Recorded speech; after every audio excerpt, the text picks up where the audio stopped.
Halo, assalamualaikum. Yang ditunggu-tunggu akhirnya datang juga. Jadi kalau boleh jujur, waktu launching A53 sama A33 5G kemarin, sebetulnya saya lebih menunggu A33 ini. Kenapa? Karena harganya lebih murah dan juga layarnya lebih compact ya. Ini hanya 6,4 inci, walaupun memang ini nggak pakai punch hole nih di layar depannya. Jadi ini pakai Infinity U ya kayaknya ya. Drop notch-nya yang bentuk U seperti itu. Dan ini juga sama seperti Galaxy A53 5G menggunakan Exynos 1280 5G ya. Kemudian harganya ini dimulai dari Rp4.699.000. Apa Rp4.599.000 ya? Antara dua itulah. Itu untuk varian yang RAM 6GB dan storage-nya 128GB. Ya, dia punya varian 8128 dan juga 8256 seingat saya. Ya, tinggal nambah beberapa ratus ribu lagi kalau nggak salah. Yang 8128 itu 4999, yang 8256 kalau nggak salah 5499 ya. Dan warnanya tentu saja sama seperti A53 juga tersedia dalam pilihan warna putih, hitam, biru, dan peach ya. Yang ini warna putih sama seperti A53 5G saya dan juga sama. Kardusnya tipis seperti ini yang mana kemungkinan juga sama-sama tidak menyertakan charger di dalam paket penjualannya ya. Saya oke dengan itu, tidak masalah. Karena kebanyakan smartphone saya juga setelah unbox, yang keluar tuh hanya handphone dan casingnya. Ini juga sepertinya nggak dapat casing sih ya. Karena kalau charger saya di rumah pakai satu buat semua. Dan Samsung itu smartphone-nya, dia walaupun punya yang namanya Samsung Super Fast Charging, dia bisa terima power delivery juga ya. Yang fast chargingnya 15 watt, 25 watt, hingga yang 45 watt super fast chargingnya. Dikasih power delivery dari gun charger yang 65 watt tuh selalu mau. Atau kalau kamu misalkan udah pengen beli smartphone ini juga dan bingung chargernya yang 25 watt itu yang mana, saya akan sertakan link chargernya di deskripsi ya. Mau yang merek Samsung ada, yang merek yang lebih murah lagi yang Usams. Terakhir saya beli 99.000, semoga masih segitu harganya. Juga akan saya taruh linknya di deskripsi.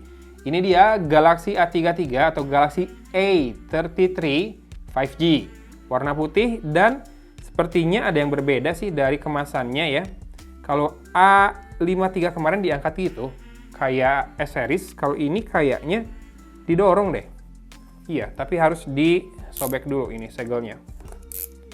Iya, ini didorong. Tuh. Yang ini juga ada segelnya sampai sobek harusnya tuh. Gara-gara saya dorong tanpa merobek segel yang sebelah sini dulu. Oke lah. Iya, yang ini didorong ya. Galaxy A33 nggak diangkat ke depan, nggak kayak A53. Dan di dalamnya, bentar, ini kalau lebih tebal. Oh, di sini kabelnya. Dan apa ini? Oh, ini hanya partisi doang. Jadi isinya kabel data, Type-C to Type-C. Yang Usams itu chargernya juga portnya Type-C ya, jadi bisa pakai ini kabelnya. Kemudian ada Quick Start Guide dan juga panduan singkat. Seperti biasa saya harus jelasin yang ini kalau kartu garansinya ada di yang buku atau leaflet yang bahasa Indonesia ya. Kemudian ada daftar service centernya yang banyak. Ya, salah satu alasan atau keunggulan dari smartphone Samsung yang pasti yang ketahuan dari awal selain masalah UX-nya, One UI yang nyaman digunakan adalah layanan purna jualnya. Service centernya banyak banget. Di Cimahi ada, di Garut ada juga. Itu sih dua yang saya tahu, karena sisanya saya belum pernah datengin. Ya ini dia SIM tray ejector yang ada di dalam situ di bagian bump kameranya. Betul, tidak ada charger ya. Dan ini dia penampakan dari Galaxy A33 5G. Kita akan buka. Nah, yang menarik adalah di bodi yang lebih tipis, dia tetap bisa menyematkan baterai 5000 mAh.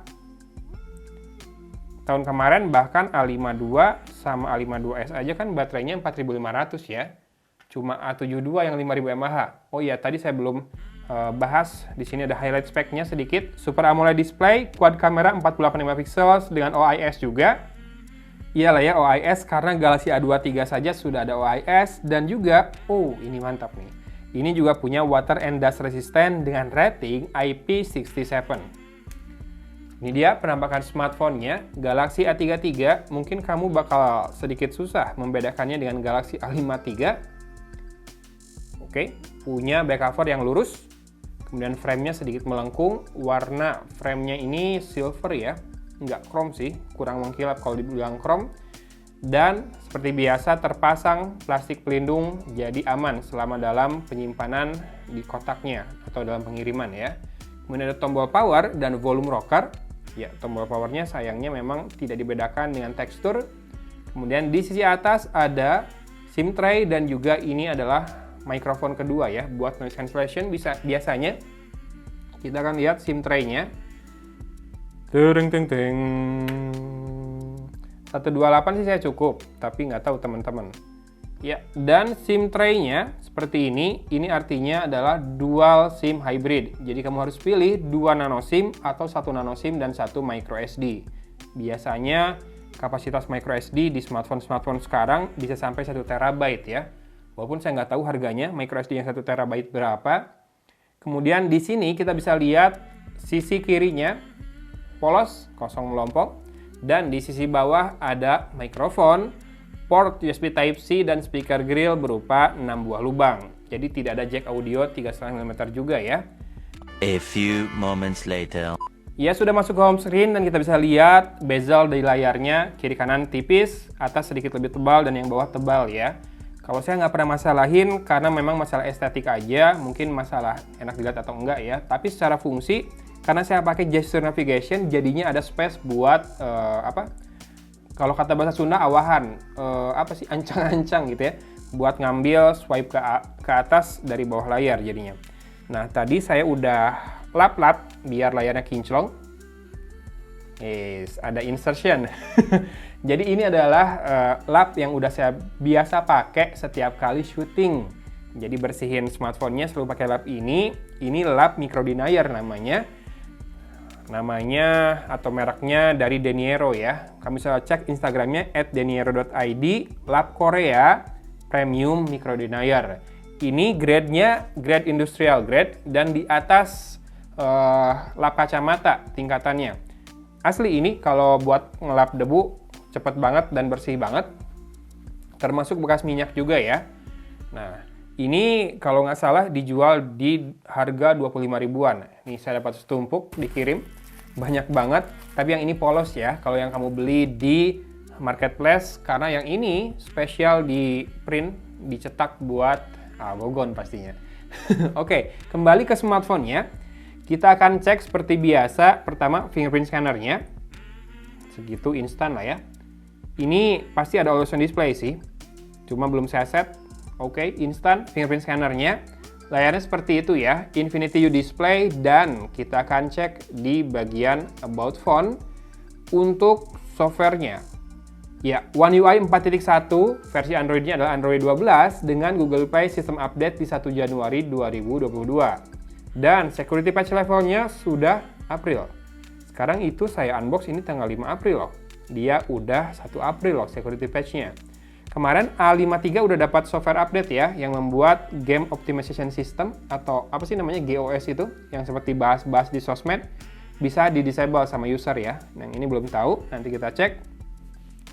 Yang jelas storage-nya kita bisa lihat di sini terpakai 25,7 GB. Jadi free-nya 102,3 GB, masih lebih dari 100 GB ya. One UI ini makan storage lumayan loh dan makan RAM juga.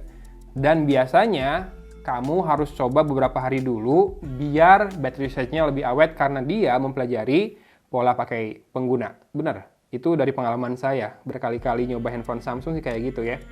Setelah pemakaian ketiga, keempat itu baru kerasa awetnya. Dan ini sudah punya fitur RAM Plus juga ya, virtual RAM tambahan. Buat yang varian 6 GB ini, dia bisa pilih 2, 4, atau 6 GB virtual RAM-nya. Jadi bisa 6 tambah 6, 12 GB. Kalau saya sih paling butuh 2 GB aja sih ya, buat jadi 8, walaupun sebetulnya kalau pemakaiannya nggak berat, 6 GB itu udah sangat cukup. Kemudian kita akan cek lagi adalah kamera. Fiturnya ada Fun, Portrait, Foto, ada Ultra Wide, dan Zoom 2 kali. Kameranya 4 ya di belakang, dan biasanya setupnya Samsung, wide, ultra wide, makro, dan portrait. Yang ini resolusi utamanya 48 megapiksel, dan sisanya resolusinya bisa dilihat di sini sekalian spek lengkapnya ya. Karena buat makro dan portrait kalau di A53 itu 5 megapiksel dua-duanya. Ya lebih tinggi dari 2 megapiksel di kebanyakan smartphone, tapi yang di A33 ini sejujurnya saya lupa, jadi mending baca aja di situ ya. Karena resolusinya ada beberapa yang tidak setinggi di A53. Dan di One UI 4.1 yang basisnya Android 12 ini sudah muncul juga indikator kalau kamera nyala. Tuh ada titik hijau di kanan atas. Kemudian kita lihat video. Resolusinya sampai dengan 4K ya, 30 fps dan bisa Full HD di 60 fps. Ini buat bikin story nih. Suka kepake sama saya dan juga punya Super Steady ya. Nah, kalau kamera depan, apakah sama dengan A53? Oke, yang ini kamera depannya tidak bisa 60 fps, hanya bisa 4K tapi 30 fps. Full HD sama di 30 fps. Itu mungkin yang membedakan dengan Galaxy A53 5G. Hai. Kemudian ini adalah mode lengkapnya. Ada Pro Video, Single Take, Panorama, Food, Night, Macro, Super Slow Motion, dan Hyperlapse. Yang Pro ini lengkap. Ada ISO dari 50 sampai dengan 3200, shutter speed dari 1/6000 sampai dengan 10 detik, exposure composition, fokusnya bisa dibuat manual juga. Kemudian dan ada white balance yang bisa diatur ya. Sisanya di sini ada ya, ini buat tone warna, ada kontras, highlight, shadow, saturation, dan juga tint. Kita back dulu. Kita lihat di Pro Video, apa yang bisa diatur di Pro Video. ISO, speed, exposure composition, fokus, dan white balance juga. Tidak bisa atur audionya mau pakai apa ya. Biasanya kalau di S-Series itu kalau kita konekin TWS earphone Bluetooth, dia bisa pilih. Nanti perekaman audionya mau pakai mikrofonnya TWS atau mikrofonnya si smartphone-nya. Oke lah. Kalau bloatware, Samsung sih udah tipikal ya. Ada dari Microsoft, ada 4, kemudian dari Samsung dan Google, kita nggak hitung sebagai bloatware. Sisanya ada Facebook, Spotify, Netflix. Udah, ada 3 tambah 4 yang dari Microsoft, 7 kurang lebih. Tapi nanti kalau udah connect ke Wi-Fi atau ke internet, ada 5 aplikasi tambahan yang akan di-download, itu S-Lime, AppStation, Lazada, TikTok, dan Twitter. Nggak ada aplikasi yang macam-macam sih ya. Kecuali TikTok aja nih, karena saya nggak pakai. Seperti ini penampakannya, yang jelas bedanya dari A53 5G, ini lebih compact di 6,4 inci, kemudian kamera depannya hadir dalam notch ya, Infinity U display, bezel bawahnya seperti itu. Baterainya sama 5000 mAh, tapi ketebalannya tidak membuat ini terlihat lebih tebal dari A53. Padahal penampangnya ini kan lebih kecil ya, lebih compact, 6,4 inci dibandingkan 6,6 inci ya, A53 ya, apa 6,5. Saya udah gampang lupa sekarang pemirsa. Mohon yang jualan suplemen ginkgo biloba boleh taruh linknya di komen ya, biar saya nggak lupa-lupa. Ya, dan kameranya di belakang seperti ini, ada 4. Dari A52 udah kayak gini ya, A32 juga sepertinya seperti ini layoutnya, cuma beda di bentuk bumpnya aja yang sebetulnya ini lebih menyatu ke body ya. Ada curve-nya gitu sebelum masuk ke bagian lurus dari bumpnya. Jadi nggak terlalu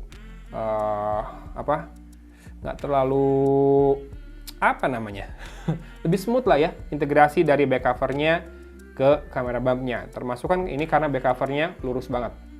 Oke, sip, itu dia unboxing Samsung Galaxy A53 5G. Terima kasih sudah menyimak video ini. Entah itu sambil ngabuburit, sambil sahur, atau sambil nungguin taraweh atau pulang taraweh. Sip, dari Kota Cimahi, Agun pamit undur diri. Wassalamualaikum warahmatullahi wabarakatuh.